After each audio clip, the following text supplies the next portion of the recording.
Uniform civil કોડને લઈને આજે એક મહત્વપૂર્ણ બેઠકનું આયોજન કરવામાં આવ્યું છે। આ બેઠક જિલ્લા કલેક્ટરના અધ્યક્ષ સ્થાને યોજાઈ હતી।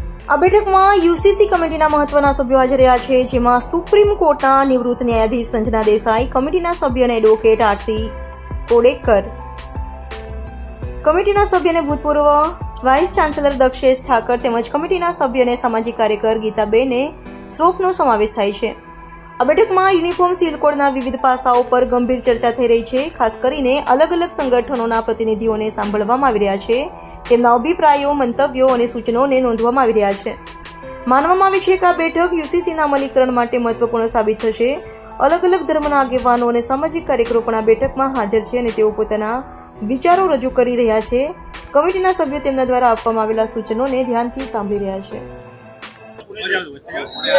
આજે સુરત મહાનગરમાં જે યુસીસી ગઠન થયું હતું, નામદાર સુપ્રીમ કોર્ટના નિવૃત્ત જજ આદરણીય દેસાઈજી અને એની સદસ્યની ટીમ એ સુરતની અંદર યુસીસીના મામલે અલગ અલગ ક્ષેત્રના લોકોને સાંભળવા આવી હતી।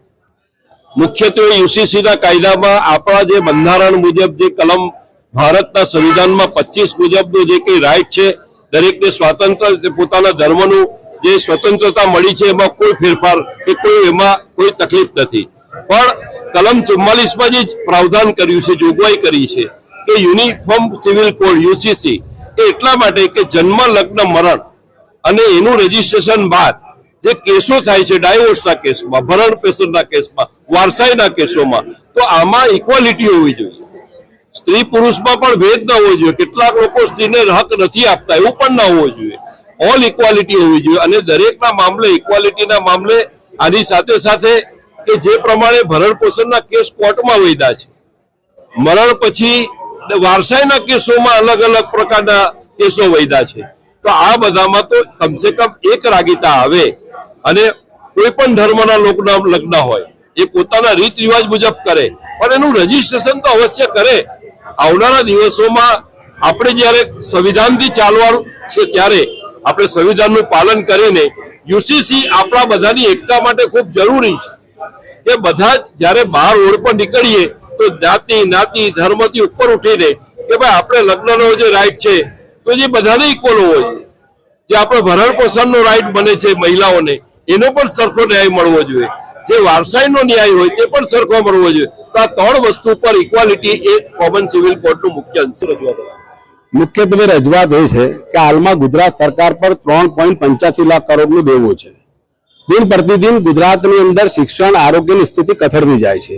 યુવા બેરોજગારીનો દર વધતો જાય છે। ખેડૂતો પરેશાન છે અને સરકારી ભરતીમાં શિક્ષણ વિભાગ હોય કે પોલીસ ભરતી કે અન્ય વિભાગ હોય એમાં 50% કરતા વધારેની ઘટ છે।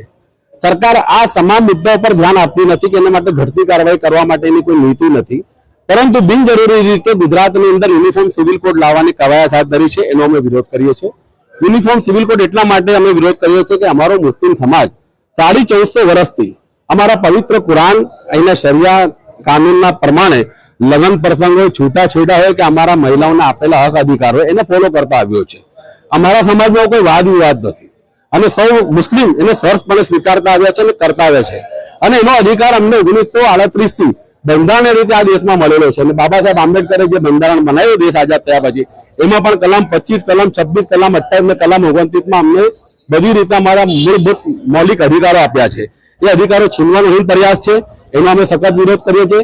અમારી સાથે સાથે મહારાષ્ટ્રીયન સમાજ સુરતના સમાજ ગુજરાતના વર્ષોથી વસવાટ કરે છે, એ મહારાષ્ટ્રીયન સમાજના પણ કુંડી પાર્ટી હોય, ગુજ્જર પાર્ટી હોય, નાભિક હોય, કોળી હોય, મહાજન હોય કે દલિત સમાજ હોય, એમાં પણ લગ્ન પ્રસંગ મામા કોઈ સમાજમાં થતા હોય છે સગા સંબંધીમાં। એટલે આ યુસીસી લાગુ થવાથી એમને પણ એની ખૂબ ગંભીર અસર થશે। તો તમામ પાસાઓને અમે શ્રી રંજનાબેન પ્રકાશ દેસાઈ જે નિવૃત્ત ન્યાયાધીશ છે અને આ કમિટીના અધ્યક્ષ છે એની સમક્ષ રજૂઆત કરવા માટે આવ્યા છે।